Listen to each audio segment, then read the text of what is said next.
Nobody in this military hospital paid attention to the new nurse. She spoke softly, walked lightly, always kept her head down when passing the wounded Marines in the corridors. They thought she was just another rookie nurse fresh out of school, hands still trembling when changing bandages. Then the hospital gates exploded. Heavy weapons, hostages, blood. In the moment, everything collapsed.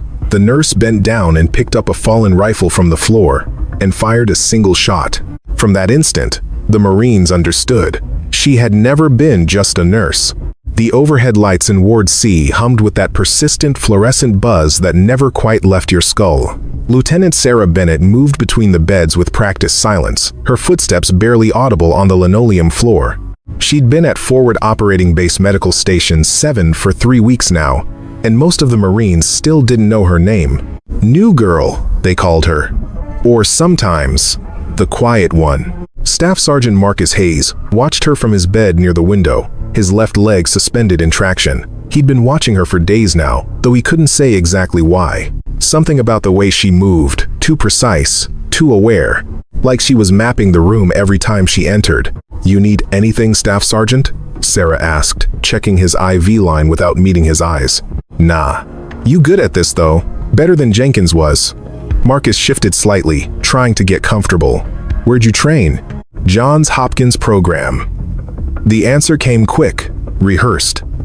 She adjusted his pillow with efficient hands. "Try to rest. Your vitals are good." She was gone before he could ask anything else. Across the ward, Corporal Danny Ortiz nudged Private First Class Tyler Reed. "She's weird, right? Not just me?" Tyler shrugged, wincing at the movement. The shrapnel wounds across his shoulder were still fresh. "She fixed my dressing yesterday. Didn't even flinch when she saw the tissue damage. Most nurses at least grimace. Yeah, but she's like a ghost. Never talks about herself. Never eats with the other staff." Danny lowered his voice. "I heard she requested this post. Who requests to come out here?" The Forward Medical Station sat 15 miles from active combat zones, constantly receiving casualties from patrol operations and insurgent attacks. It wasn't a posting you chose, it was where you got sent. In the supply room, Sarah methodically restocked her cart. Gauze, antiseptic, saline, morphine auto-injectors. Her hands moved with automatic efficiency, but her attention was elsewhere. The window overlooked the eastern approach to the compound. 2 guard towers, chain link reinforced with concrete barriers, a single vehicle entrance. She noted the blind spot near the generator building. Noted it again, the same way she had every shift for 3 weeks. Captain Jessica Morrison, the head nurse, appeared in the doorway. "Bennett, good work with Hayes. His infection markers are finally dropping." "Thank you, ma'am." Jessica studied her for a moment. "You settling in, okay? I know this place can be intense. If you need to talk." "I'm fine, Captain. Just focused on the work." "That's what I'm seeing. Maybe too focused." Jessica's voice softened. "You're allowed to decompress, you know. Grab coffee with the other nurses. We do poker night on Thursdays." Sarah offered a small smile that didn't reach her eyes. "I appreciate that. Maybe next week." She wouldn't. She never did. When Jessica left, Sarah returned to the ward. It was 1,400 hours. Through the west-facing windows, she could see the perimeter fence and the access road beyond. 300 meters of open ground, then the rocky hillside began. Elevated positions everywhere, good sight lines. She caught herself calculating angles and forced her attention back to the patient chart in her hands. Private First Class Reed was due for wound cleaning. She gathered her supplies and approached his bed, pulling the privacy curtain with one hand. The fabric caught on the rail, a sound like metal scraping metal. Sarah's head snapped toward the window. Reed noticed. "You okay?" "Fine. Thought I heard something." She refocused on his shoulder wound, her hands steady as she removed the old dressing. The tissue was healing well, no signs of infection. Her fingers worked with a kind of precision that came from muscle memory, the same muscle memory that knew exactly how to field strip an M24 sniper rifle in 40 seconds. "This is gonna sting," she warned, applying fresh antiseptic. Reed hissed through his teeth but stayed still. "You're good at this. Like, really good. Where'd you work before here?" "Different hospitals." Sarah applied new gauze, her movements economical, trauma centers mostly. "Makes sense. You got those trauma doc hands." totally steady. He watched her work. My sister's a nurse back in Ohio. She says the hardest part is staying calm when everything goes to hell. Your sister's right. But you're always calm. Like ice-cold calm. It wasn't an accusation, just an observation. Even when they brought in those Marines from the IED strike last week, blood everywhere, everyone shouting, you didn't even blink. Sarah finished taping the bandage and met his eyes briefly. Someone has to stay calm. Otherwise, people die. She moved to the next bed before he could respond. By 1600 hours, the ward had quieted. Most patients were resting or absorbed in their phones and books. Sarah completed her rounds, documenting vitals and medication administration with meticulous care. Her handwriting was small, precise, identical to her military service records from 6 years ago, records that were sealed in a classified database she hoped nobody here would ever access. As she returned the charts to the nursing station, she overheard 2 orderlies talking near the break room. I heard the patrols are reporting unusual activity. Might be getting hot again. When isn't it hot? We're in a damn war zone. Yeah, but this is different.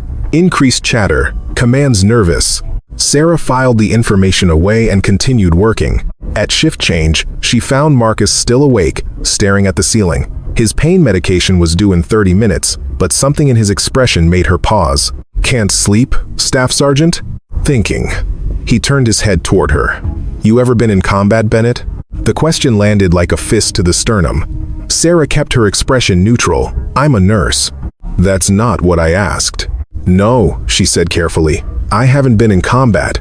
It was technically true. She'd never been in open combat. She'd been 300 meters away, watching through a scope, pulling a trigger when the calculations aligned. That was something different. Something she didn't have a word for anymore. Marcus seemed to accept the answer. You got that look sometimes. That's all. Like you're always watching the exits. Habit from trauma work. You learn to expect the worst. Yeah, maybe. He didn't sound convinced. Sarah finished her shift at 1,800 hours and walked across the compound to the staff quarters, a converted barracks with thin walls and persistent dust. She showered, ate a protein bar, and lay on her bunk in the darkness. Sleep didn't come easily. It never did. In the silence, she could still hear the echo of that last shot she'd taken before leaving military service. Could still see the way the target had dropped. Could still feel the weight of what came after. She'd come here to heal people, to use her hands for something other than killing. But the calculations never stopped. Distance, wind, trajectory. Even now, lying in the dark, she was mapping the compound in her mind, identifying vulnerabilities, noting approaches. Old habits didn't die, they just waited. The morning briefing started at 0700 sharp. Sarah wasn't required to attend. Nurses typically got their updates from Captain Morrison, but she'd made it a habit to observe from the back of the room. Information was survival. Major Patterson stood at the front, pointer in hand, indicating positions on a map of the surrounding region. Intelligence indicates increased insurgent activity in sectors 4 and 7. We've intercepted communications, suggesting they're planning something, but we don't have specifics. Several officers exchanged glances. Colonel Brennan, the base commander, stepped forward. What's our defensive posture? We've doubled perimeter patrols and reinforced the checkpoints. All non-essential personnel are restricted to the compound until further notice. Patterson's jaw tightened. But I'll be frank, this facility wasn't designed to repel a sustained assault. We're a medical station, not a firebase. Then we make damn sure it doesn't come to that. Brennan's voice carried the weight of command. Security teams stay sharp. Medical staff needs to be ready for mass casualties. Dismissed. Sarah slipped out before the room emptied and headed to the ward. The morning was already heating up, the sun beating down on the metal roofing with relentless intensity. Marcus was awake, working through physical therapy exercises with one of the orderlies. He spotted Sarah and waved her over. Hey, Bennett, you hear about the security situation? Bits and pieces. Command spooked. That means something real's coming. He flexed his injured leg carefully, grimacing. You scared? Sarah checked his chart, avoiding the question. Your range of motion is improving. Keep up the exercises. That's not an answer. I'm focused on my job. Staff Sergeant, you should focus on healing. But as she moved through her morning rounds, Sarah couldn't ignore the tension that had settled over the compound like a heavy blanket. The Marines sensed it too. Conversations were quieter. Jokes fell flat. Everyone was waiting. At 1,100 hours, the power flickered. It lasted only a second, barely long enough to notice, but Sarah's head snapped up immediately. The emergency generators kicked in smoothly, maintaining life support systems and essential equipment. But the brief interruption set her nerves on edge. "Probably just grid instability," one of the other nurses said, but her voice wavered with uncertainty. Sarah walked to the nearest window and scanned the perimeter. Everything looked normal. Guards in the towers, routine patrol patterns. But something felt wrong. She couldn't articulate what it was, just a sensation crawling up her spine. The same sensation she used to get moments before an enemy combatant appeared in her scope. Corporal Ortiz rolled his wheelchair up beside her. "You feel it too, huh?" "Feel what?" "That thing where your gut tells you shit's about to get real." He'd been a squad leader before the RPG took his legs. He knew the signs. It's too quiet. Even the birds stopped singing. Sarah listened. He was right. The usual background noise of the desert insects, birds, distant vehicle sounds had faded to nothing. "Stay close to your bed," she said quietly. "And keep your boots on." Ortiz's eyes widened slightly. "You know something?" "No, but if something happens, mobility matters." She turned to face him. "Make sure the other patients hear that. Casual, don't start a panic." He nodded slowly. "You're not what you seem, are you, Bennett?" "I'm a nurse doing her job." "Right." Ortiz wheeled away, but Sarah caught him whispering to Reed a moment later. Within minutes, several of the more alert patients were sitting up, lacing their boots, looking more ready. At 1,230 hours, the power flickered again, this time for 3 full seconds. Captain Morrison frowned at the overhead lights. "That's twice now. I'm calling engineering." Sarah barely heard her. She was counting in her head. 2 disruptions, 90 minutes apart. That wasn't random grid instability. That was someone testing the system, figuring out response times, identifying backup power sources. She moved to the supply room and quietly began reorganizing equipment. Trauma supplies toward the front, stretchers accessible, extra tourniquets in reach. Private Reed found her there.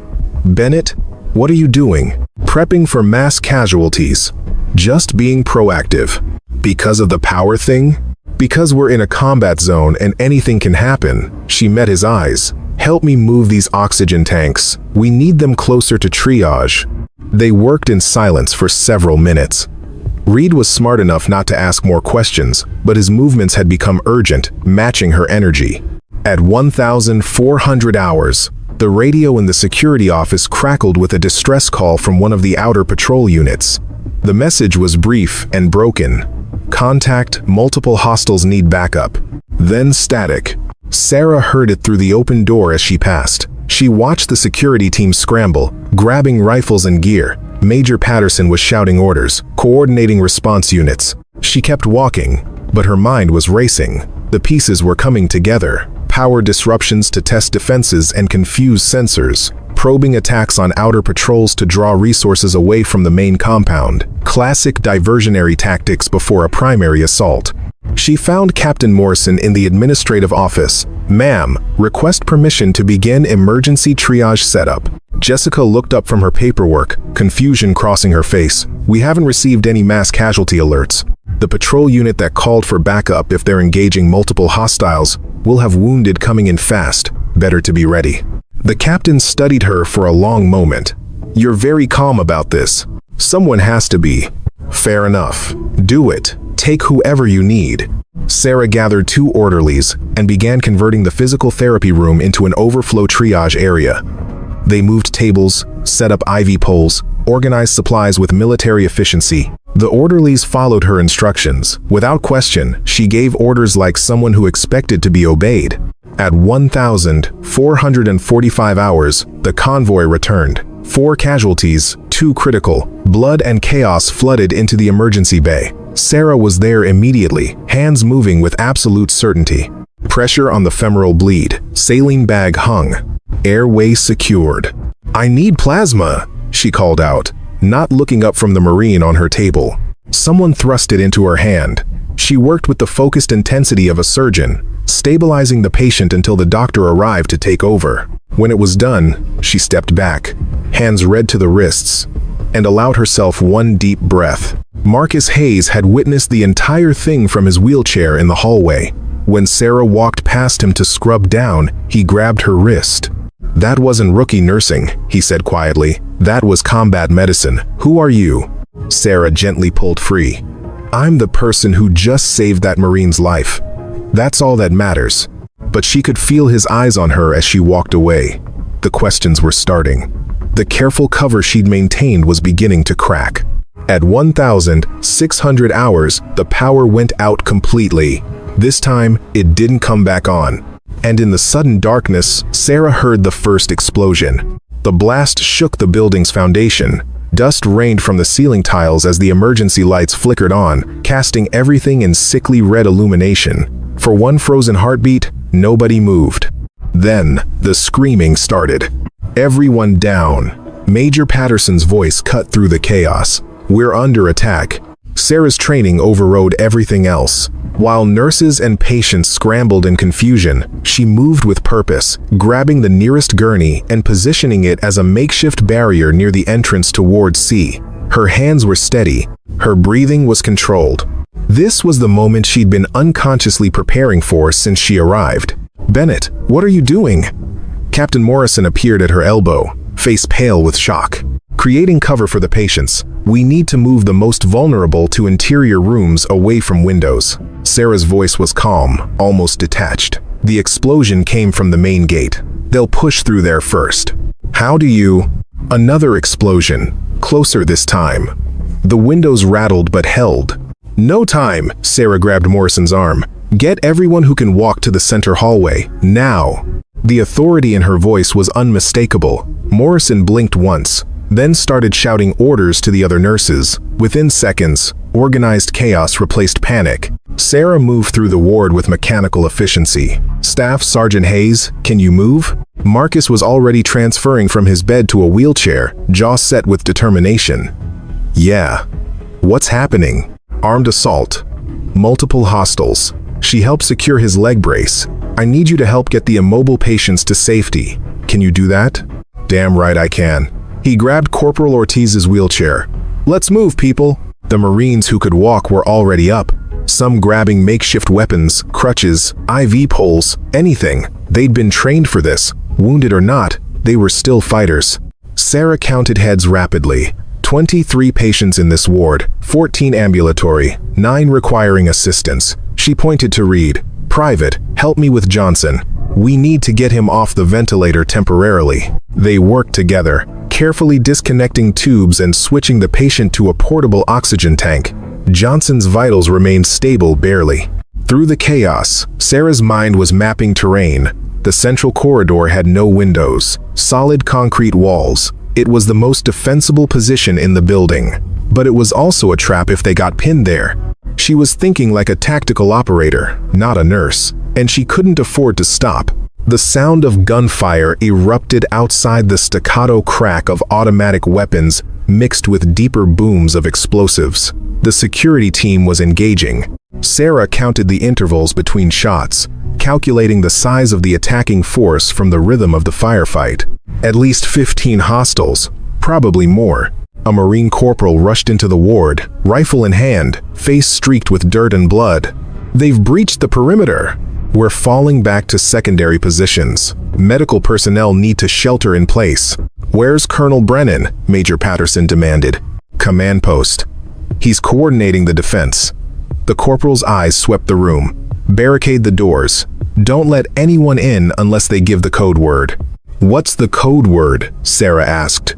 "Nightfall. Anyone without it gets no entry." He was already moving toward the exit. "Good luck." He disappeared into the smoke-filled corridor.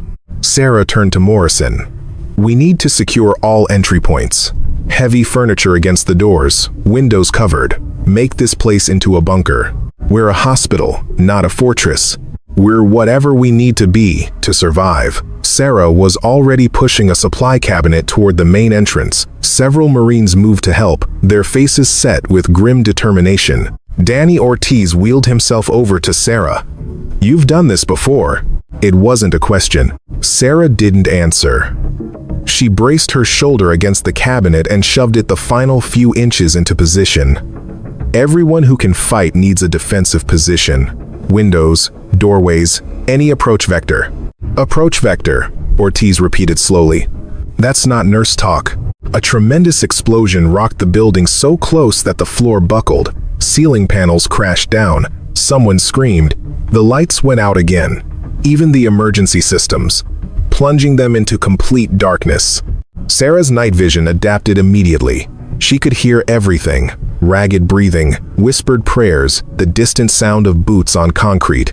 The enemy was inside the compound now. Inside the building. "Everyone stay quiet," she whispered, her voice carrying just far enough. "Don't make a sound." The darkness pressed in like a physical weight. Sarah moved by memory and instinct, positioning herself near the barricaded door. Her hand found a fire extinguisher mounted on the wall, not ideal, but it would work as a weapon if necessary. Footsteps in the hallway, multiple contacts, moving with tactical precision. Sarah's pulse didn't change. 72 beats per minute, same as always when she was in the zone. She shifted her weight, testing her balance, calculating angles. The door handle rattled. Every person in the ward held their breath. Nightfall. A voice called from outside. "Medical personnel, this is Lieutenant Drake. Open up." Sarah didn't move. Something was wrong. The voice was right, the code word was right, but the rhythm of speech was off. The pacing was wrong. "Open the door," the voice called again, more insistent. "That's an order." Sarah caught Marcus's eye through the darkness. She shook her head fractionally. He understood. Then the bullets came. The door exploded inward, wood splintering around the lock. The barricade held for 3 seconds before being forced back. 4 men in tactical gear burst through, rifles raised. They weren't American soldiers. Everything happened in slow motion and all at once. The lead hostile swept his rifle across the room, finger on the trigger. Sarah saw the trajectory, saw where the bullets would go directly into the cluster of wounded Marines, unable to take cover. Her body moved before conscious thought caught up. She surged forward, fire extinguisher raised, and brought it down on the gunman's weapon with calculated force. The rifle discharged into the floor as it was knocked from his hands. In the same motion, she pivoted, using her momentum to drive her elbow into his throat. He went down, choking. The second hostile swung toward her, but Marcus was already there, hurling his crutch like a spear. It struck the man's face mask, buying Sarah half a second. She dove for the fallen rifle. Her hands found it in the darkness. Muscle memory took over, checked the safety, confirmed the round in the chamber, acquire the target. The room was chaos. Marines fighting with whatever they had, nurses screaming, hostiles trying to gain control. Sarah rolled to a kneeling position, brought the rifle to her shoulder, and through the mass of moving bodies and flickering shadows found her target. The third hostile. Center mass. Clear shot. She exhaled slowly and pulled the trigger. The rifle report was deafening in the enclosed space. The third hostile dropped instantly. A neat hole punched through his chest armor at the precise weak point where the plates overlapped a gap most people didn't even know existed. Silence crashed down like a wave. Every eye in the room locked onto Sarah. She stood there, rifle still shouldered, breathing steady, her face illuminated by the muzzle flash afterimage burned into everyone's retinas. "Jesus Christ," someone whispered. The fourth hostile was backing toward the door, weapon raised but hands shaking. Sarah tracked him with absolute stillness, the rifle an extension of her body. "Drop it," she said quietly. "You have 3 seconds." He dropped it. "Face the wall, hands behind your head." He complied. Sarah kept him covered while Marcus and another Marine secured him with supply tubing used as improvised restraints. Nobody questioned who was in charge now. Captain Morrison stared at her. "Bennett." "What?" "Check the patients," Sarah interrupted, her voice returning to that calm, clinical tone. "Make sure nobody was hit by stray fire." She lowered the rifle and moved to the first hostile, the one whose throat she'd struck. He was unconscious but breathing. She checked his pulse professionally, then moved to the one she'd shot. Dead. Clean kill, minimal suffering. The second hostile was groaning, blood streaming from his broken nose. Sarah zip-tied his hands with practiced efficiency, then hauled him into a sitting position against the wall next to his companion. "Someone bring me a medical kit," she said. "Even prisoners get treated." The Marines just stared at her. Tyler Reed found his voice first. "Who the hell are you?" Sarah was already cleaning the hostile's facial wound with swift, impersonal movements. "I'm a nurse, doing her job." "Bullshit." Danny Ortiz wheeled closer, eyes wide. "That shot, the angle. The placement you hit him right where the armor's weakest. That's not luck. That's not even military training. That's specialist training." Sarah said nothing.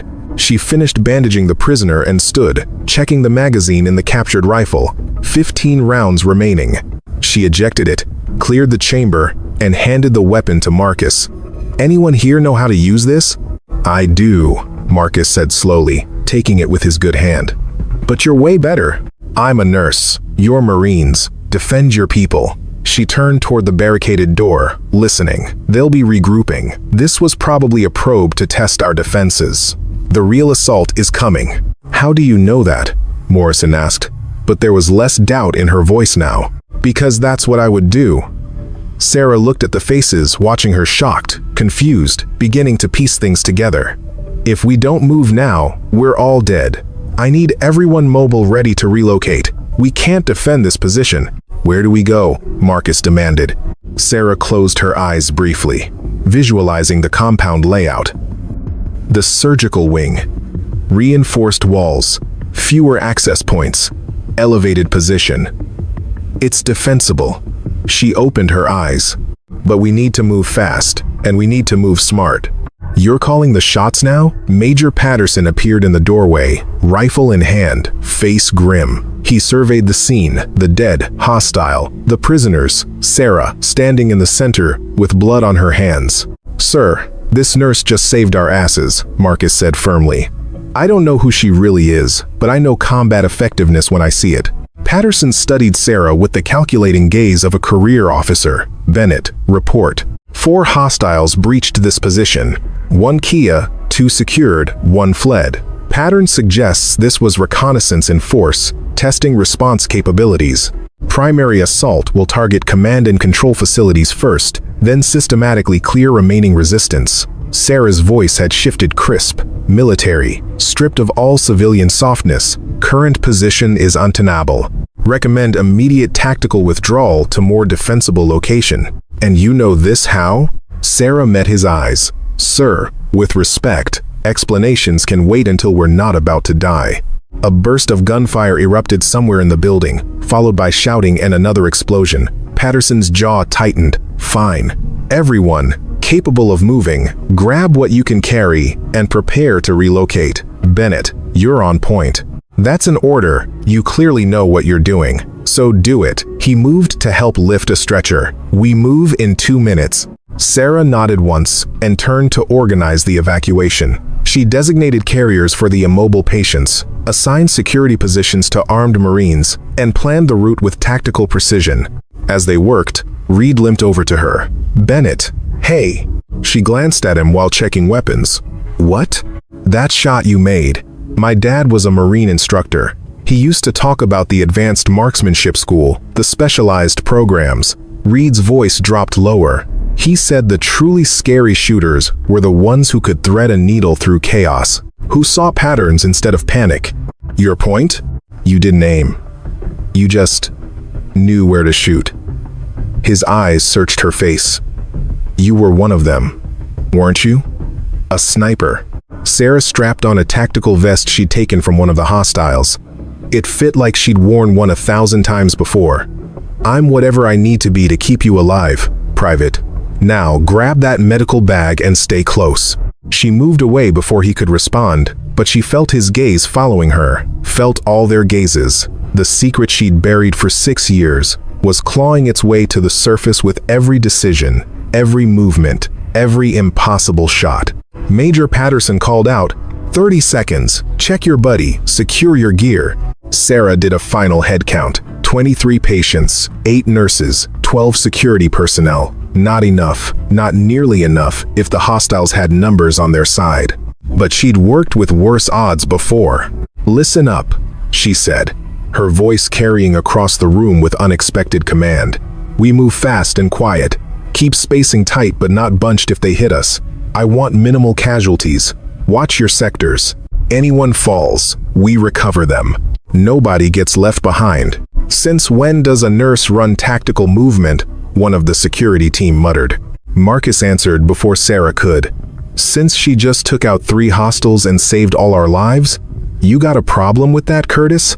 Curtis shook his head slowly, eyes on Sarah with new respect. "No problem at all, Staff Sergeant." Sarah pulled back the barricade just enough to check the corridor. Smoke hung in the air. Emergency lights flickered irregularly. In the distance, she could hear the ongoing firefight, the crack of rifles, the boom of explosives, the shouted orders of men fighting and dying. She'd left this world behind, sworn she'd never return to it. The weight of her last tour, her last mission, her last kill, had been too much to carry. But the weight of all these lives, these wounded Marines trusting her, these frightened nurses following her, these people who would die without her, that was a weight she couldn't refuse. She took a breath and stepped into the corridor. Rifle up, senses hyper-alert. Behind her, a small army of wounded warriors and frightened healers followed. And in that moment, Sarah Bennett stopped being a nurse, pretending to be ordinary. She became what she'd always been, a weapon pointed at anyone who threatened her people. The corridor stretched ahead like a throat waiting to swallow them. Sarah moved with her rifle at low ready, each step placed with deliberate care. Behind her, the group shuffled forward in organized chaos, stretchers carried by Marines, nurses supporting walking wounded, Major Patterson bringing up the rear with his security team. Sarah's awareness expanded outward in rings. 5 meters, visual sweep, checking corners. 10 meters, audio scan, filtering footsteps from ambient noise. 15 meters, tactical assessment, identifying cover positions and kill zones. The compound's layout unfolded in her mind like a 3-dimensional map. She knew where they were, knew where they needed to go, knew every intersection, every sightline, every place an ambush could wait. Hold. She raised a fist, a military hand signal that came as naturally as breathing. Everyone froze. Sarah tilted her head, listening. There, 2 floors up, the scrape of boots on concrete. She counted the rhythm. 3 men, moving tactical stack formation, heading toward the stairwell that intersected their route. "Patterson," she whispered without turning. "Hostiles converging on stairwell B. We need alternate route." "How do you?" "Trust me." She heard him hesitate for only a heartbeat. "Alternate route. Go." Sarah pivoted, leading them down a maintenance corridor she'd noticed during her first week. It was narrow, lined with pipes and electrical conduits, barely wide enough for the stretchers. But it was also structurally reinforced and had no windows, a tunnel rather than a gallery. Marcus wheeled alongside her at the front. "You memorized the entire building layout, didn't you?" "Habit. That's not a normal habit. Neither is getting shot at." They emerged into a junction room filled with laundry equipment.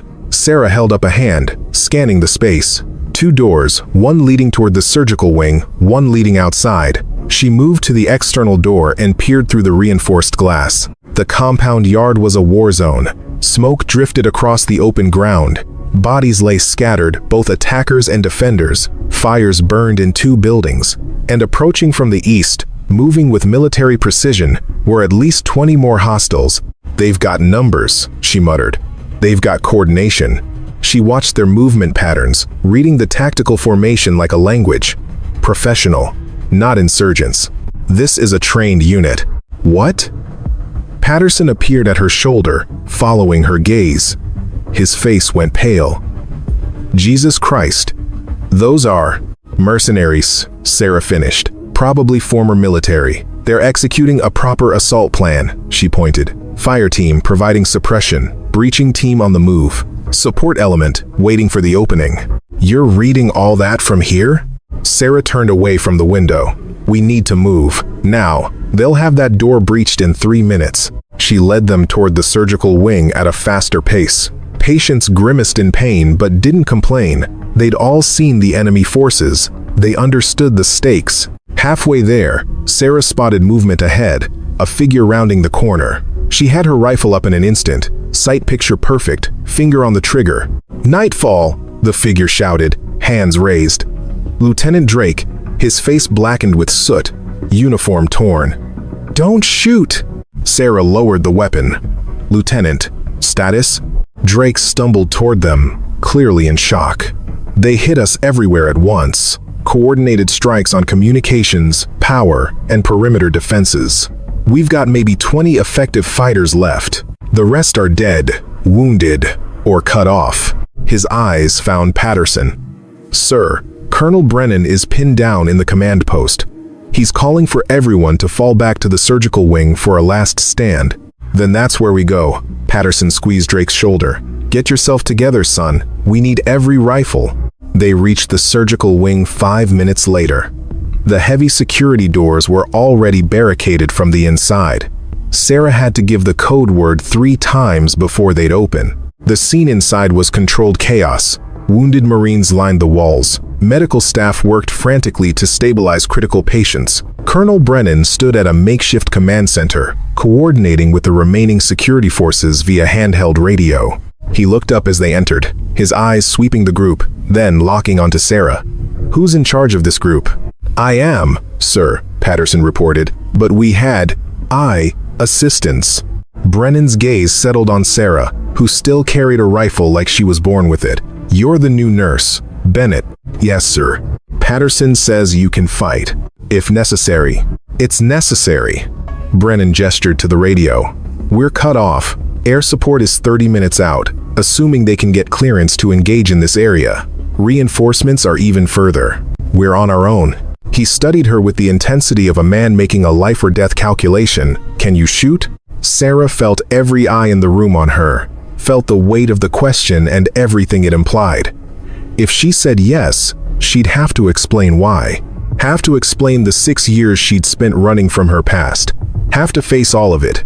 But outside these walls, armed men were coming to kill everyone she'd sworn to protect. "Yes, sir," she said quietly. "I can shoot. Then grab a rifle and get to the 2nd floor. We need eyes on the eastern approach." He turned back to his radio before she could respond. Sarah handed her current weapon to Marcus and moved toward the weapons locker. A staff sergeant was distributing ammunition. When he saw her, he hesitated. "Colonel says, you can fight?" His skepticism was obvious. "That's what he says. You know how to handle a rifle?" Sarah picked up an M4 carbine, checked the chamber, verified the optics, tested the trigger pull, and made 3 micro adjustments to the stock and sling, all in under 15 seconds. The staff sergeant's eyebrows rose. "Okay then. What else you need?" "Sidearm. Extra magazines. Tactical vest if you have my size." She paused. "And if there's a marksman rifle in there, M110 or similar, I'll take that instead." "We've got one M110, but it's for designated marksmen only." Sarah met his eyes. "I know." Something in her voice made him step aside. He pulled out a case and opened it, revealing a pristine M110 semi-automatic sniper system. Sarah's hands trembled slightly as she lifted it the first time her hands had shaken all day. She'd sworn she'd never touch one of these again. Tyler Reed had followed her. He watched her inspect the weapon with the kind of reverence usually reserved for religious artifacts. "You really were a sniper," he said softly. Sarah loaded a magazine and chambered a round. "I was a lot of things." She slung the rifle across her back and grabbed the extra ammunition. "Now I'm the person between those men and the people in this building." "How many confirmed kills do you have?" The question hung in the air. Sarah could have deflected, could have refused to answer. Instead, she told the truth. 73. Reed went pale. "Jesus. It's not something to be proud of." Sarah checked her sidearm, a standard issue M9. "It's just what I was good at." "Why'd you stop?" "Because I got tired of being good at killing." She started toward the stairs. "Now I'm trying to be good at saving. Not sure which one's harder." She climbed to the 2nd floor, finding a position near a reinforced window with clear sightlines to the eastern approach. The window was already sandbagged. Someone had prepared this position earlier. Sarah set up the rifle, adjusting the bipod, checking the scope 0, calculating for wind and distance. Muscle memory flowed like water. 3 years of training, 2 years of active deployment, 5,000 rounds on the range, and 73 lives taken from hundreds of meters away. Her hands were steady now. This was familiar ground. A Marine corporal was already at the next window, watching through binoculars. He glanced over. "You're the nurse, right? The one who killed 3 guys downstairs?" "2," Sarah corrected. Eye to scope. "One still alive." "Still." He looked at her rifle. "You know how to use that thing?" Sarah found a target in her scope, a hostile moving across the compound, 800 meters out. She watched him, calculating. Wind from the west at 8 knots. Temperature 76 degrees. Barometric pressure standard. The distance was nothing. The shot was clean. She adjusted her breathing and squeezed. The rifle bucked gently against her shoulder. 800 meters away, the hostile dropped. The corporal's binoculars swung to follow. "Holy shit. Did you just—" "They're moving to flank the southern position," Sarah reported calmly, already scanning for the next target. 3 fire teams, staggered approach. "Someone needs to warn the defenders." The corporal grabbed his radio, stammering out the warning. Colonel Brennan's voice crackled back, demanding details. The corporal looked at Sarah. "Who spotted them?" "Bennett," Sarah said, tracking another target. "Second floor, eastern window." "Copy that." There was a long pause. "Bennett, this is Brennan. Give me a count."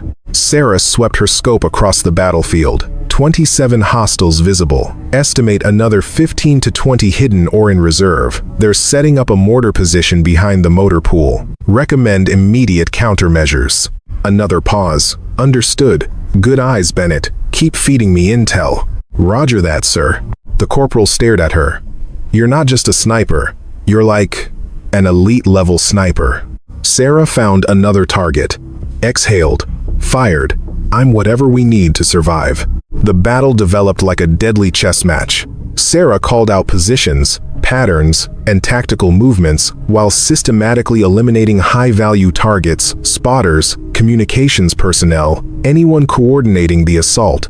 Her shots were precise and economical. No wasted ammunition. No missed shots. After her 8th kill, the corporal asked, "Where'd you learn to shoot like that?" Sarah adjusted her scope, tracking a target behind partial cover. "Long time ago." "Was it Army?" "Marines." The word came out before she could stop it. She squeezed the trigger. 9. The corporal's head snapped toward her. "You're a Marine?" "Was. Different lifetime." Sarah ejected the spent magazine and loaded a fresh one. "Focus on your sector, Corporal. We've got more incoming." But he wasn't letting it go. "How long ago?" 6 years since I mustered out." "What was your MOS?" Sarah's finger paused on the trigger. Military occupational specialty, the question that would expose everything. She could lie, should lie, but the charade was already over, and maybe some small part of her was tired of hiding. "Scout Sniper, 0317. The corporal's eyes went wide. "You went through Scout Sniper school?" "Graduated top of my class." Sarah acquired her target and fired. 10. Only woman in the program at the time. "Jesus Christ." He fumbled with his radio. "Sir, you need to hear this." "Corporal, maintain radio discipline," Sarah interrupted sharply. "The colonel doesn't need my biography. He needs tactical information." But it was too late. Word was already spreading through the building like wildfire. The quiet nurse was a scout sniper. The woman who changed bedpans had more confirmed kills than most infantry units. Within minutes, Marines were looking at her differently, not with the gentle courtesy reserved for medical staff, but with the hard respect reserved for fellow warriors. Captain Morrison appeared at the top of the stairs, face flushed. "Bennett, we need to talk." "I'm a little busy, Captain." Sarah tracked another target but held her fire wrong angle, too much risk of collateral damage. She waited. "You lied to me. On your application, in your interview, every single day since you arrived." "I didn't lie. I am a nurse, trained, licensed, competent." The target moved. Sarah adjusted. Fired. 11. "I just didn't mention my previous career."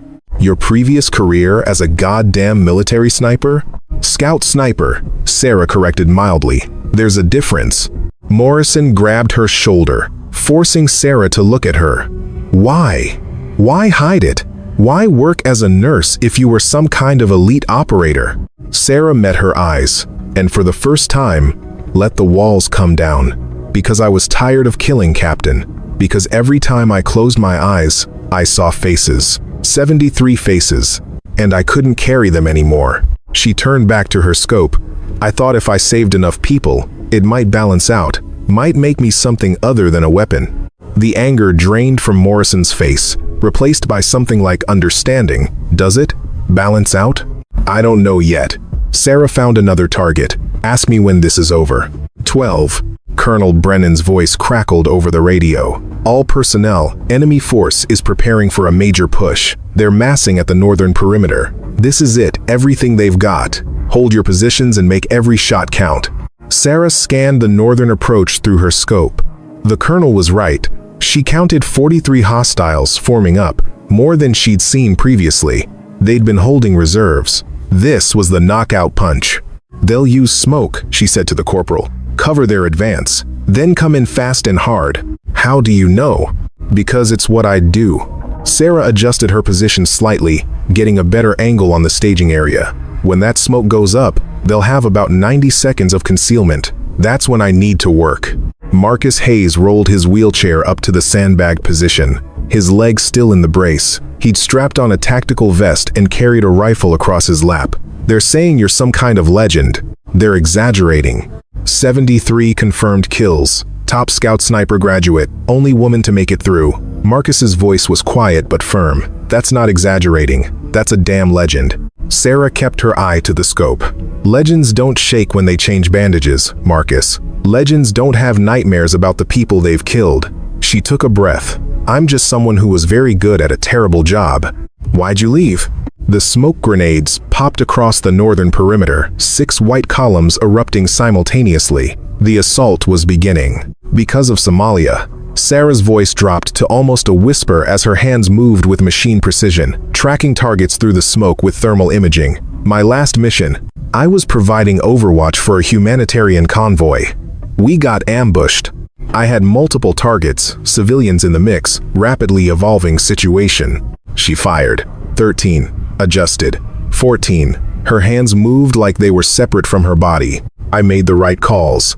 Took out the hostiles. Saved the convoy. Flawless execution according to command. 15. 16. But one of the targets was a 16-year-old kid with an AK-47. I saw his face through the scope for half a second before I pulled the trigger. 17. He looked terrified. Not angry, not fanatical, just scared. And I killed him anyway because that's what the mission required. She paused, her finger resting on the trigger. After that, I couldn't do it anymore. Couldn't be the person who made those calculations. So I left, went to nursing school, and tried to become someone who saved scared kids instead of shooting them. The smoke began to clear. Sarah had eliminated 17 hostiles in 90 seconds. The assault wave was shattered before it reached the walls. The survivors retreated in disarray. Marcus watched her with something like awe. You just broke their attack. I delayed it. They'll regroup and try again. Sarah's hands were shaking, now delayed stress response kicking in. She'd kept it under control during the shooting, but the cost was coming due. And eventually, they'll figure out where I'm positioned and target this room specifically. Then we move you to a different position. No. Sarah began breaking down her rifle, preparing to relocate. Then I go hunting. Morrison reappeared with a medical bag. You're bleeding. She pointed to Sarah's arm, a cut from shrapnel that Sarah hadn't even noticed. It's nothing. Let me be the judge of that. I'm the nurse here.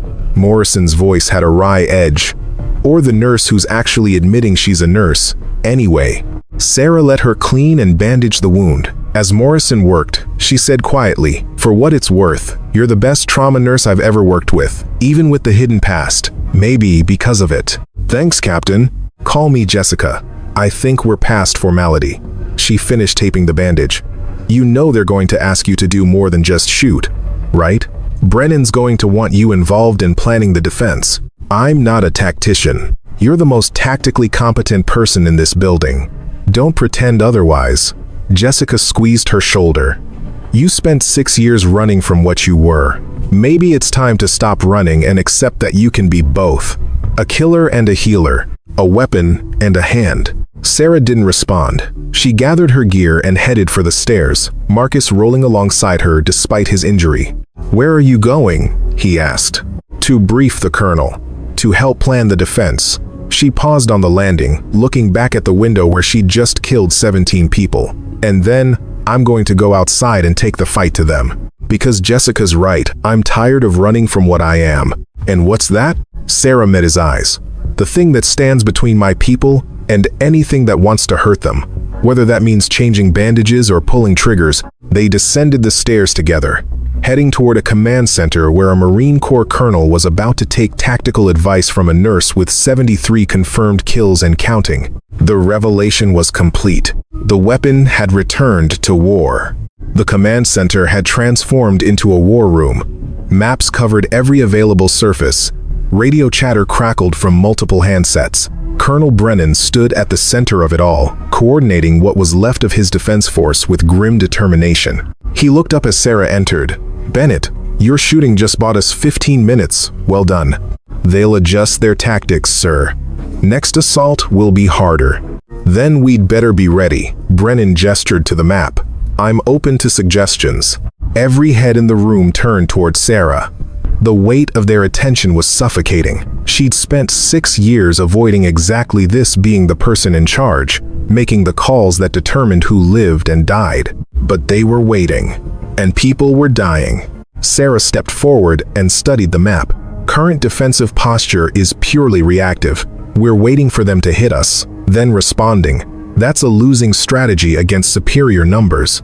"We don't have the manpower for offensive operations," Major Patterson said. "We're down to maybe 30 effective fighters, many of them wounded." "Then we don't need offensive operations. We need to make them think we have them." Sarah pointed to the map. "They're staging here, here, and here. 3 separate rally points.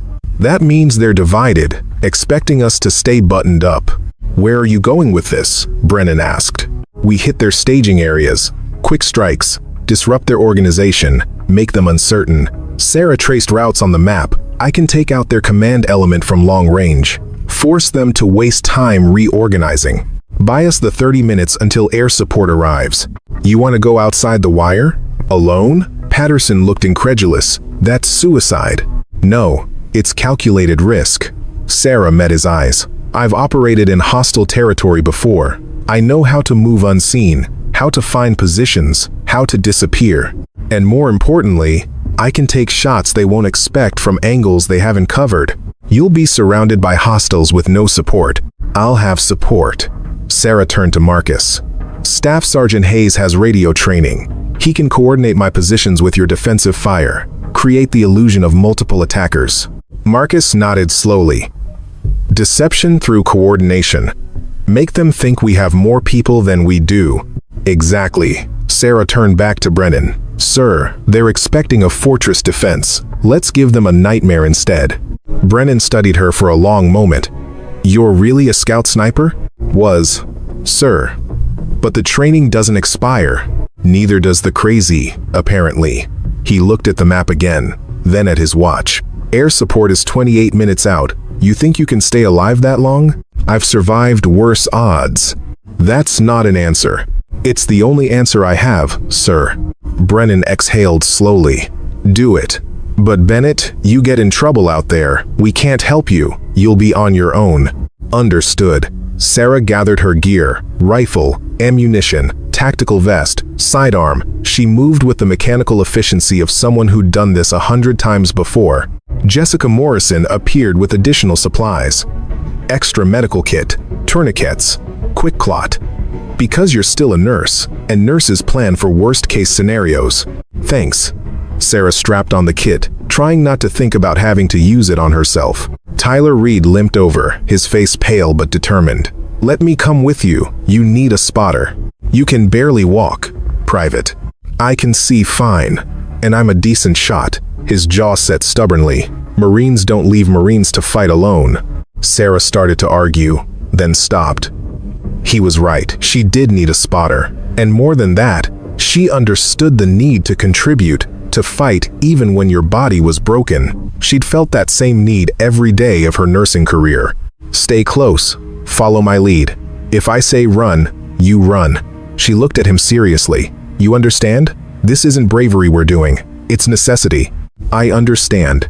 They moved to the emergency exit on the ground floor, a reinforced door facing the eastern perimeter. Sarah cracked it open and scanned the area. Smoke still hung in the air from the earlier fighting. Bodies littered the compound.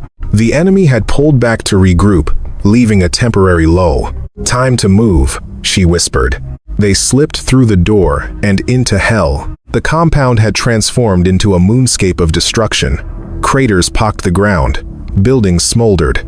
The air smelled of cordite and burning rubber. Sarah moved through it like a ghost, using every piece of cover, every shadow, every distraction. Reed followed with surprising grace despite his injuries. The kid had good instincts. They reached the motor pool in 4 minutes, a collection of damaged vehicles that provided excellent concealment. Sarah selected a position on top of a burned-out truck, giving her elevation and multiple angles of fire. Set up here, she whispered. Radio Marcus, tell him we're in position Alpha. Reed keyed his handheld radio, voice barely audible. Command, this is Reaper 2. Position, Alpha established. Copy, Reaper 2. Marcus's voice came back. Standing by. Sarah settled into her rifle, scanning through the scope. The enemy staging area was 600 meters north. She could see hostiles moving around, organizing equipment, treating their wounded. They thought they were safe. Thought the hospital's staff was pinned down and helpless. Time to correct that assumption. She found the command element. 3 men standing around a map, directing others. Leaders, high-value targets. She ranged them. 632 meters. Wind negligible. Clear shot. Reed, count of 3, I fire. Then you call it in. Roger. Sarah controlled her breathing. Found the perfect stillness between heartbeats. 3. The rifle barked. The first commander dropped. Before his companions could react, Sarah had already shifted to the second target. Fired. He went down. The third man dove for cover. Smart. But Sarah had anticipated it. She tracked his movement and put a round through his shoulder as he scrambled behind a barrier. Reaper 2 to command, Reed called. 3 targets down at northern staging area. Enemy is scattered. Brennan's voice came back. Copy. Defensive teams prepare to engage on my mark. The hostiles at the staging area were panicking now, unsure where the shots came from. Some fired wildly toward the hospital. Others looked for the sniper in completely wrong directions. Sarah was already moving, Reed right behind her. They relocated to a new position, a partially collapsed building offering different angles. Position Bravo, Reed reported. Sarah found the western staging area through her scope. She took out their communications operator first, then their heavy weapons specialist. 2 shots, 2 kills. The enemy formations began fragmenting, falling back to defensive positions. They weren't attacking anymore. They were reacting. Sarah and Reed moved again. And again. Each position gave her new angles, new targets, new opportunities to sow chaos. The hostiles were firing at ghosts now, wasting ammunition on empty windows and abandoned vehicles. Marcus coordinated perfectly from inside, timing defensive fire to make it seem like attacks were coming from multiple directions. The enemy was surrounded by phantoms. Sarah checked her watch. 15 minutes had passed. 13 minutes until air support. How many have you gotten? Reed asked as they took position Delta. Sarah ejected a spent magazine. I stopped counting after 20. Jesus. You're tearing them apart. No, I'm buying time. She loaded fresh ammunition. There's a difference. But even as she said it, she felt the old familiar sensation creeping back, the cold focus, the mathematical certainty, the reduction of human beings into targets and trajectories. This was the part of herself she'd tried to bury.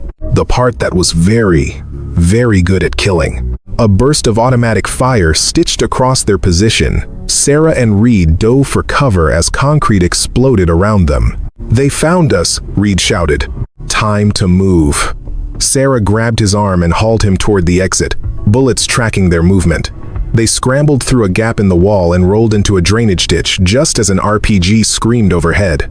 The explosion was deafening. Heat washed over them. Sarah's ears rang. "You hit?" she asked Reed. "No. You?" "I'm good." She crawled forward, pulling him along.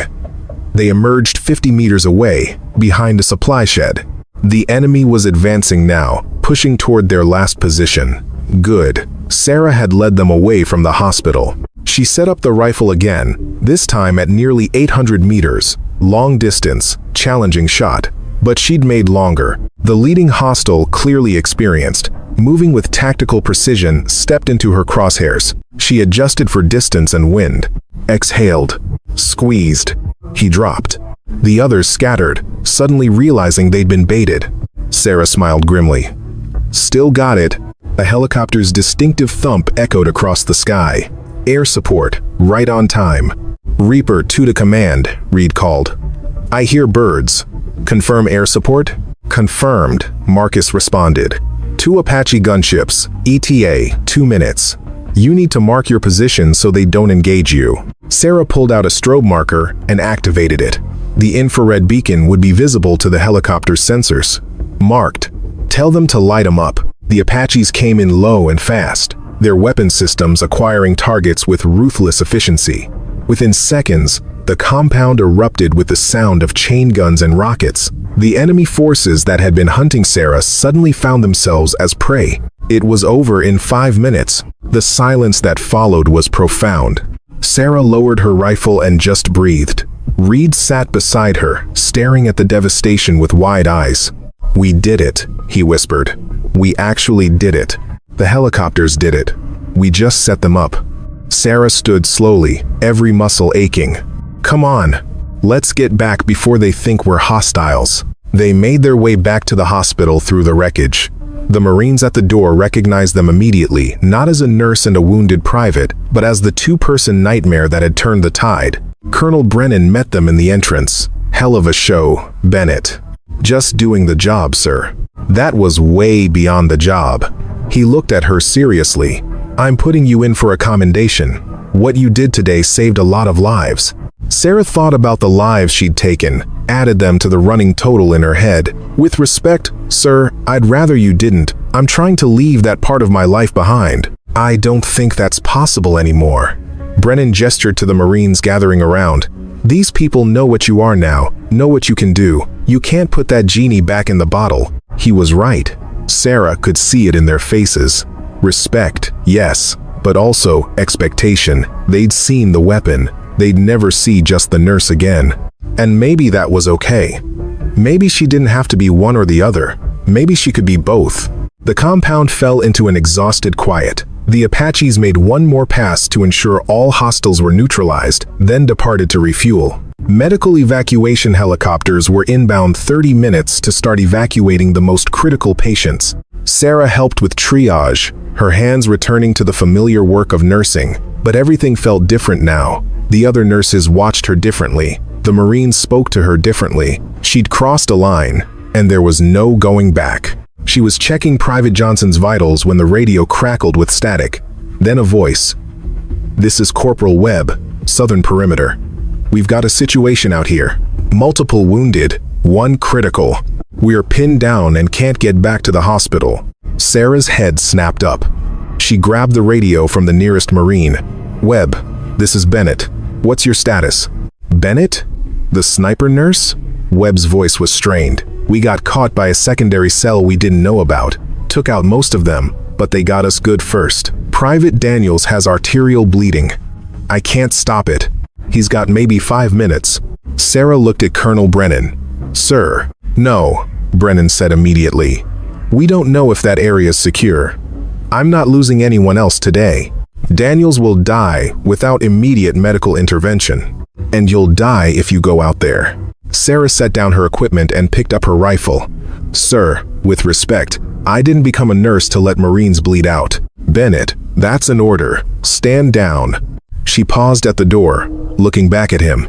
"Sorry, sir. Can't follow that one." She was through the door before he could respond. The southern perimeter was 400 meters away, across open ground, completely exposed. Sarah moved fast, but smart, using what cover existed, constantly scanning for threats. Her nurse's instinct screamed that every second counted. Her sniper's instinct screamed that rushing would get her killed. She compromised, moving in controlled sprints between cover points. Halfway there, movement caught her eye. A hostile, wounded but armed, struggling to bring his rifle to bear. He hadn't seen her yet. She could take the shot easily, but something made her hesitate. He was bleeding badly, probably dying already. Young, maybe 20. She thought about the 16-year-old in Somalia, the scared face through her scope. "Drop it," she called out, rifle aimed. "Drop the weapon and I'll get you medical help." The hostile turned toward her, eyes wide with pain and fear. For a moment, she thought he might comply. Then he swung his rifle up. Sarah fired. He dropped. She stood there for a heartbeat, waiting for the familiar rush of guilt. But it didn't come. This was different from Somalia. This wasn't a kid caught up in something he didn't understand. This was a professional fighter who'd attacked a hospital, who'd made his choice. She continued moving. The southern perimeter position was a disaster. 3 Marines down, 1 clearly dead, 1 unconscious, and Corporal Webb trying desperately to save Private Daniels with a field dressing that was already soaked through. Sarah slid into position beside them. "I've got him. Cover our exit."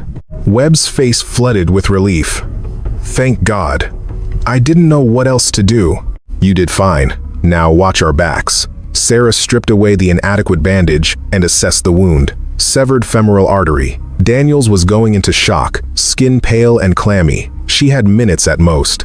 Her hands moved with automatic precision. Tourniquet first, high and tight. Quick clot powder directly into the wound. Pressure dressing. IV for fluid replacement.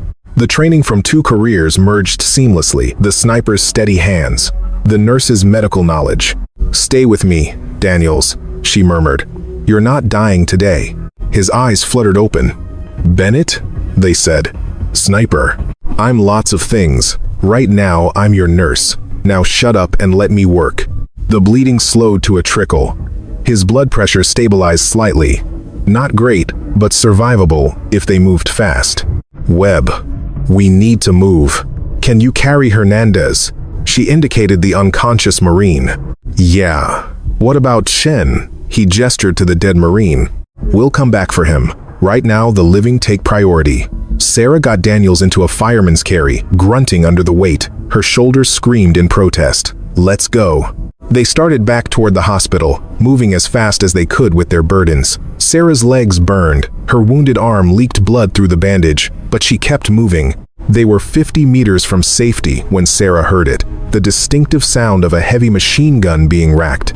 "Down!" she screamed. They hit the ground as bullets tore through the air where they'd been standing. The weapon was positioned in the wreckage of a guard tower, a position Sarah had cleared earlier, or thought she had. "We're pinned!" Webb shouted, trying to shield Hernandez with his own body. Sarah's mind raced. The hospital was 50 meters ahead. The machine gun was 70 meters to their right. They were caught in the open with wounded men and no cover. The tactical solution was clear. Someone had to take out that gun. The moral calculus was equally clear. She was the only one who could do it. "Webb, when I move, you run. Get them to safety." "What?" "No, I'm not leaving you." "That's an order, Corporal." Sarah was already sliding Daniels toward him. "You're a Marine. Marines save their brothers. Now get ready to run." She checked her rifle. 3 rounds left in the magazine, 2 spare magazines in her vest. Probably enough, hopefully enough. The machine gun opened up again, bracketing their position. Sarah used the noise to mask her movement, rolling to the left toward a shallow crater. The gunner tracked toward her, rounds chewing up the ground. She made it to cover and came up firing. 2 quick shots. Both missing. The angle was wrong, and the gunner was partially protected. But it drew his attention away from Webb and the wounded. "Go!" she screamed. Webb hesitated for only a second, then grabbed both wounded Marines and started dragging them toward the hospital. He was strong, but slow with the weight. The gunner swung back toward them. Sarah broke cover and ran perpendicular, drawing fire. Bullets cracked past her head. She dove behind a wrecked vehicle, her heart hammering. She needed a better angle, needed elevation.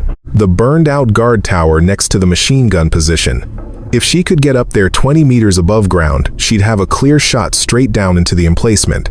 But getting there meant crossing 30 meters of open ground directly toward the enemy position. And climbing while being shot at. It was insane. It was also the only option. Sarah took 3 deep breaths, centering herself. This was what scout snipers did. The impossible shots, the insane angles, the calculations that required absolute faith in your training. She thought about Daniels bleeding out, thought about Webb struggling to save his brothers, thought about all the Marines in that hospital who trusted her to be the weapon that protected them. She ran. The machine gun opened up immediately. Sarah zigzagged, making herself a harder target. Bullets spanged off metal around her. One grazed her leg, a hot line of pain she ignored.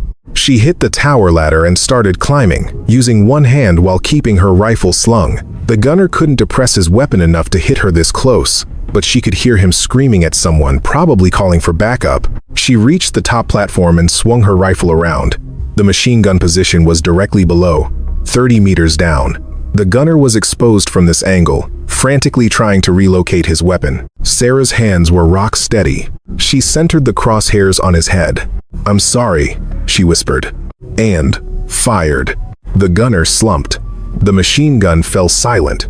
Sarah allowed herself one shaking breath, then started climbing back down. Her leg was bleeding steadily now. Her vision was starting to blur at the edges, shock setting in. She made it to the ground and stumbled toward the hospital. The Marines at the door ran out to help her, catching her as her legs gave out. "Got him," she mumbled. "Webb and the wounded?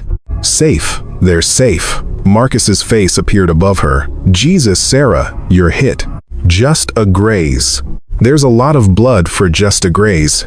Jessica Morrison was suddenly there, cutting away Sarah's pants leg to expose the wound. "Missed the artery. Thank God. You're one lucky idiot, Bennett." "Unlucky would be getting hit in the artery," Sarah managed. "This is just mildly unfortunate." They carried her inside. As they worked on her leg, Sarah watched them bring in Private Daniels. He was alive, stable, going to make it. Worth it, she thought. Whatever it cost, it was worth it. Colonel Brennan appeared, his face a mix of anger and respect. "You disobeyed a direct order." "Yes, sir. You could have died out there." "But I didn't, sir. You saved 3 lives. One who definitely would have died without you." He shook his head slowly. "I should have you court-martialed, but I'm pretty sure every Marine in this building would riot if I tried." "I'm not a Marine anymore, sir. Can't court-martial a civilian." "Technically true." He looked down at her. "But you're wrong about one thing. You'll always be a Marine. The uniform doesn't make you one. The sacrifice does." Sarah didn't have a response to that. She closed her eyes, letting the exhaustion wash over her. She'd survived. They'd survived. And maybe, just maybe, she'd figured out how to be both things at once. The killer and the healer. The weapon and the hand. The medical evacuation helicopters arrived 20 minutes later, their rotors beating the air like artificial thunder. Sarah watched from a stretcher as they loaded the most critical patients first. Private Daniels, his color better now after proper transfusions. Corporal Hernandez, still unconscious but stable. A dozen others whose names she'd learned while changing their bandages and checking their vitals over the past 3 weeks. Her leg wound had been properly cleaned and sutured. The medics wanted to put her on the first flight out, but she refused. There were people worse off who needed those seats more. "Stubborn doesn't even begin to describe you," Jessica Morrison said, sitting beside her stretcher. The head nurse looked like she'd aged a decade in 1 day. "I mean that as a compliment." "Thanks. I think. I put you in for a civilian Medal of Valor." Brennan agreed immediately. Jessica's voice softened. "What you did today, both of you, the sniper and the nurse, that was heroism by any definition." Sarah watched another stretcher being loaded into a helicopter. "I'm not a hero. I'm just someone who did what needed doing. That's what all heroes say." The compound was slowly coming back to life. Engineers were assessing structural damage. Security teams were establishing a proper perimeter. Reinforcements had arrived from a nearby base, securing the area properly for the first time in hours. And everywhere, Marines were telling stories about the quiet nurse who turned out to be a one-woman army. Tyler Reed limped over, his arm in a fresh sling. "Hey, they're saying you took out at least 30 hostiles today, maybe more. I wasn't exactly keeping count." Still, he sat down carefully. "You saved my life. You saved a lot of lives. That's the job." "No, that's way beyond the job." Reed studied her face. "You going to stay? Keep being a nurse here?" Sarah looked around the compound at the burn marks, the bullet holes, the blood stains that maintenance crews were already working to clean. "I don't know. Maybe this place needs someone who can do both jobs, heal and protect. Or maybe you need a place where you can do both," Jessica offered quietly. "Where you don't have to choose between being a nurse and being a warrior." Before Sarah could respond, Marcus Hayes wheeled up with Corporal Ortiz alongside him. "They're saying you might leave," Marcus said without preamble. "Can't let that happen." "Staff Sergeant." "No, hear me out." Marcus leaned forward. "I've been in the Corps for 12 years. I've served with hundreds of Marines, and I've never seen anyone as capable as you. Not just the shooting, the leadership, the tactical thinking, the absolute refusal to abandon your people. That's rare. That matters." "He's right," Ortiz added. "We need people like you, people who can bridge the gap between combat and care." Sarah felt the weight of their expectations settling on her shoulders, the same weight she'd been running from for 6 years. But somehow it felt different now. Less like a burden, more like purpose. "I'll think about it," she said finally. "Think fast," Marcus grinned. "We've got a betting pool going on whether you stay. I've got $50 saying you do." "Despite everything," Sarah laughed. "You're betting on my life decisions? Hey, you made us a lot of money today. Least you can do is help me recoup some losses." His expression turned serious. "But really, we'd be honored to have you stay. However you want to serve." The helicopters lifted off, carrying the wounded toward proper medical facilities. Sarah watched them go, thinking about the 2 careers she'd tried so hard to keep separate. The 6 years she'd spent believing she had to choose. Maybe she'd been wrong. Maybe the best version of herself wasn't nurse or sniper, but something that integrated both a guardian who could heal the hurt and stop the harm in equal measure. Colonel Brennan approached, his uniform still dusty from the battle. "Bennett, how's the leg?" "I'll live, sir." "Good. Because I've got a proposition for you." He pulled over a crate and sat down. "The Corps is developing a new program. Trauma specialists with tactical training, embedded with forward units, providing medical care but also capable of combat operations when necessary. They need people to help design the program, people with unique qualifications." Sarah's eyebrows rose. "You want me to help train combat medics? I want you to help create a whole new specialty. You're living proof it can work, someone who can operate at the highest level in both combat and care." He met her eyes. "You'd have to re-enlist, but you'd be doing something no one else has done, building something that could save thousands of lives." "Sir, I left the Corps because you couldn't reconcile the killer with the healer. I get it." Brennan's voice was gentle. "But today you proved they're not opposites. They're 2 sides of the same thing, protection. And maybe it's time to stop running from what you are and start helping others become it too." Sarah sat with that for a long moment. Around her, Marines were rebuilding, repairing, preparing for whatever came next.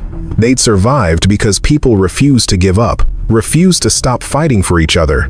She'd spent 6 years trying to atone for the lives she'd taken. Maybe the real atonement was using every skill she had, all of them, to protect life. "I'd need to finish my commitment here first," she said slowly. "And I'd need guarantees about the program's mission. I won't train people to be killers, only guardians." Brennan smiled. "Deal. You stay here for 6 months, help us rebuild the medical program and train the staff in tactical awareness. Then we'll bring you to Quantico and let you build something new." He extended his hand. Sarah looked at it, thinking about all the hands she'd held wounded Marines, trusting her to save them, dying enemies she'd watched through a scope, patients she'd comforted through the night. She'd spent 6 years trying to be just one thing. Maybe it was time to embrace being complicated. She shook his hand. "Okay, sir. Let's build something good." "Outstanding." Brennan stood and gestured around the compound. "In the meantime, you're now the senior tactical medical advisor for this facility, effective immediately." "Sir?" I'm not even military anymore." "Then consider this a civilian contract position. Same authority, different paperwork." He grinned. "And yes, that's an order you can't refuse." Sarah watched him walk away, shaking her head. Behind her, she heard Marcus and Ortiz high-fiving. Apparently Marcus had won his bet. Jessica helped her stand, supporting her weight as they walked toward the rebuilt medical ward. "You know this means you'll be insufferable," the captain said. "Nurse with tactical authority? The orderlies are going to hate you." "Good thing I'm used to being unpopular." "Sarah, after today, you're going to be a legend, whether you want to be or not." They entered the ward, and Sarah felt the familiar peace of her healing space settle over her. The beds were mostly empty now, patients evacuated to better facilities, but they'd be full again soon. This was a forward operating base. There would always be wounded, and now there would be someone who could guard them as fiercely as she healed them. Sarah picked up a chart and started reviewing tomorrow's expected incoming patients, her leg throbbing but forgotten. Behind her, she heard Marines talking in quiet voices about the battle, about the mysterious nurse, about the impossible shots. Let them talk. Let the legend grow. She had work to do. A hand touched her shoulder. Tyler Reed, looking nervous.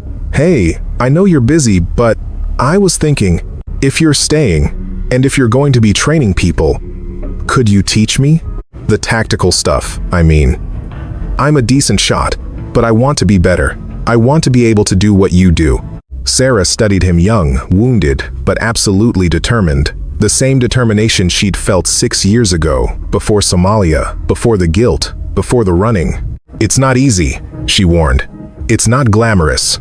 And once you learn to see the world through a scope, you never really stop." "I know, but I also know what you did today. How many people are alive because you refuse to be just one thing?" Reed's voice was firm. "I want to be able to do both, to heal and to protect, like you." Sarah felt something shift in her chest. Maybe this was the real answer, not hiding her past, but using it to create a future, training the next generation to be what she'd become, but without the years of guilt and denial. "Okay," she said, "but first you heal properly. Once that shoulder's better, I'll teach you everything I know. Deal?" "Deal." Reed's face lit up. "Thank you. You have no idea what this means." But Sarah did know, because someone had believed in her once, had trained her, had given her purpose, and then she'd lost her way trying to deny what she was. She wouldn't let others make the same mistake.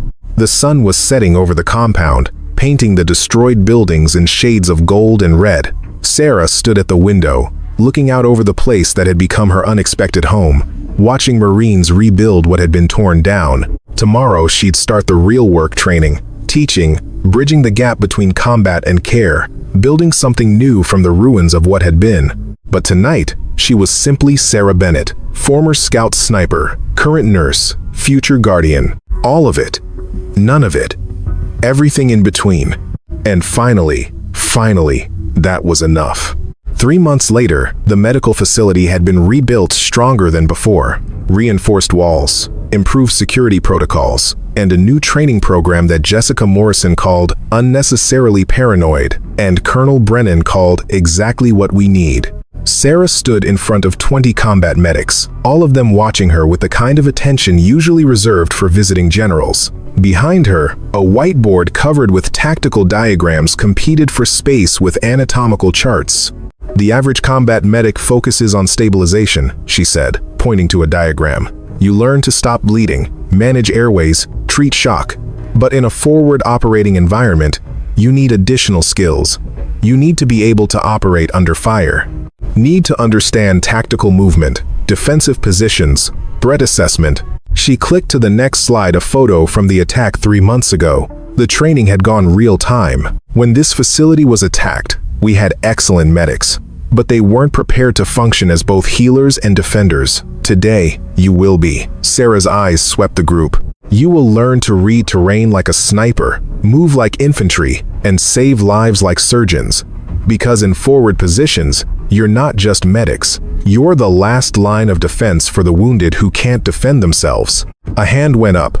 "Ma'am, some people are saying this program is teaching us to be killers first, healers second. How do you respond to that?"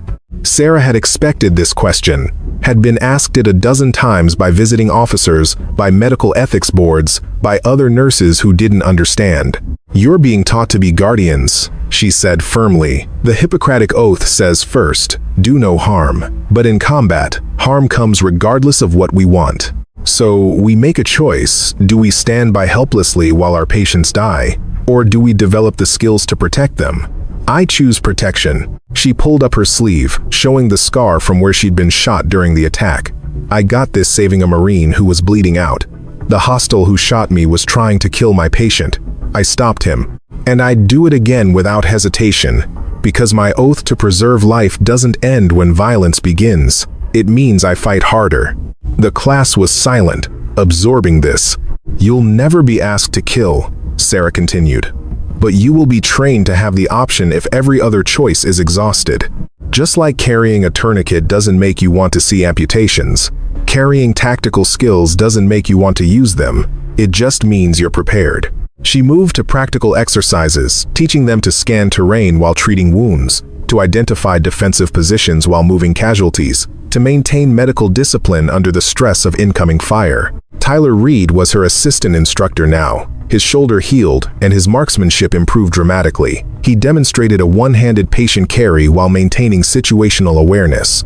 The other medics watched with respect. They all knew the story of how he'd helped Sarah during the attack. After class, Sarah found Marcus Hayes in the physical therapy room, working through exercises with a civilian prosthetist. His leg hadn't healed enough to return to duty, and he was preparing to transition to a prosthetic. "How's it going, Staff Sergeant?" "Slow. Frustrating. Necessary." He wiped sweat from his forehead. "Doc says I'll be walking without assistance in another month, maybe back to light duty in 6. You'll get there." Sarah sat down beside him. "I heard you put in for a training instructor position." "Yeah. Figured if I can't be out there fighting, I can help train the ones who will be." He grinned. "Plus, someone needs to tell the rookies stories about the legendary sniper nurse who saved Fob Medical. I wish people would stop calling me that." "Too late. You're a legend now. Deal with it." His expression turned serious. "But really, what you're building here, this program, it matters. I've talked to guys from other forward bases. They all want what we have now. Medical staff who can hold the line. It's not about holding lines. It's about having options." Sarah watched the physical therapist work, remembering all the patients she'd guided through this same process. "The attack taught me that you can't be effective if you're only prepared for one scenario. Flexibility saves lives. And that's why they're sending you to Quantico next month, right? To spread this gospel?" Sarah nodded. "They want me to design the full program curriculum. 6 months of development. Then we start training the first official class." She looked at Marcus. "You should come. Help design the physical training components." "You asking me to be part of this?" "I'm asking you to help build something that could change how the Corps handles forward medical operations." Sarah met his eyes. "You're one of the best tactical minds I've worked with. And you understand what it means to protect people when you're not at full strength. That perspective matters." Marcus was quiet for a moment. "Yeah, okay, count me in." They shook hands, and Sarah felt the program taking shape. Not just her vision, but a collaborative effort bringing together the best of combat experience and medical expertise. That evening, she found Jessica Morrison in her office, finishing paperwork. The captain looked up and smiled. "There's the woman of the hour. How was class?" "Good. They're learning fast." Sarah dropped into a chair. "Jessica, I want to ask you something. When we go to Quantico to build this program, I need a senior medical advisor. Someone who understands both clinical excellence and tactical reality. You interested?" Jessica set down her pen. "You want me to leave here? This facility? I want you to help create a program that will improve every facility. You've seen what happens when medical staff aren't prepared for combat scenarios. You've lived through it." Sarah leaned forward. "Help me make sure it never happens again." "That's a big ask, Sarah. This is my home." It was mine too. But sometimes the biggest impact means leaving home to build something larger. Sarah stood. "Think about it. No pressure, but the offer stands." She left Jessica's office and walked across the compound as the sun set. The place looked almost normal now. Repairs complete, new buildings constructed, scars mostly hidden. but everyone who'd been here during the attack carried invisible scars. They remembered. They'd changed. Sarah passed a group of Marines in training, practicing tactical medicine drills under Reed's supervision. She heard him teaching the same principles she'd taught him. Maintain awareness. Protect your patient. Understand your environment. The legacy spreading. She reached her quarters, a small room, sparse but comfortable. On the wall, she'd hung 2 items, her nursing license and a photograph of her scout sniper class. 23 faces staring at the camera with fierce determination. She'd been the only woman in that photo. Now she was working to make sure that would change. Her phone buzzed with a message from Colonel Brennan. Pentagon is interested in your program. Want to brief Joint Chiefs in October. Congratulations, you're changing doctrine. Sarah smiled. Changing doctrine. 6 months ago, she'd been hiding who she was, ashamed of her past, trying to be something simple and uncomplicated. Now, she was integrated, complete, not running from anything. A knock at her door. Private Daniels, the Marine she'd saved during the counterattack. He was back to light duty now, his leg healed but still weak. "Ma'am, sorry to bother you. I just wanted to say." He struggled for words. "I wanted to say thank you. For coming to get me. For refusing to let me die out there." "You don't need to thank me, Daniels. That's what we do. We protect each other." "But you didn't have to. You could have stayed safe." His voice cracked slightly. "I think about it sometimes. How close I came. How you risked everything." Sarah remembered the machine gun fire, the climb up that tower, the impossible shot. "You're a Marine. I'm, well, whatever I am. But that means we don't measure risk against life. We just act. Still, thank you." He saluted, not regulation for a civilian, but heartfelt, and left.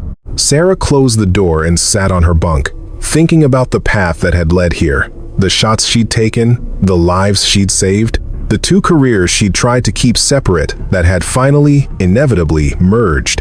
She'd come to this base thinking she could leave violence behind. Thinking she could be just a healer, just a helper, just someone who saved instead of destroyed. But the attack had taught her the truth. She was both, would always be both. And that wasn't a flaw or a failure, it was a strength.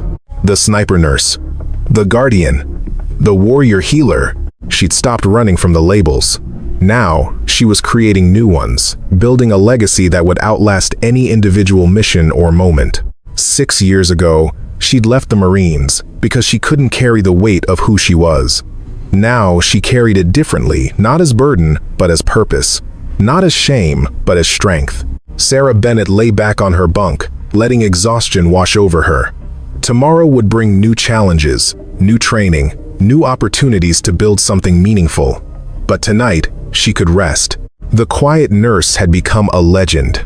And legends, she was learning, weren't about being perfect. They were about being present when it mattered. About refusing to give up on the people who needed you. About being willing to be complicated. Outside her window, the compound settled into night. Guard towers manned, security patrols walking their routes, medical staff ready for whatever casualties tomorrow might bring. And sleeping in the small room at the heart of it all, a woman who'd learned that the hardest battles aren't between good and evil, but between the different parts of ourselves. Sarah Bennett had won that battle, had integrated the warrior and the healer into something new. And in doing so, she'd become exactly what she'd always been meant to be. A guardian standing between her people and anything that threatened them. A nurse who could save lives. A sniper who could take them. A legend who refused to be just one thing. The Marines didn't know the rookie nurse was a sniper until armed men stormed the military hospital and she showed them who she really was. Now they'd never forget. And neither would she.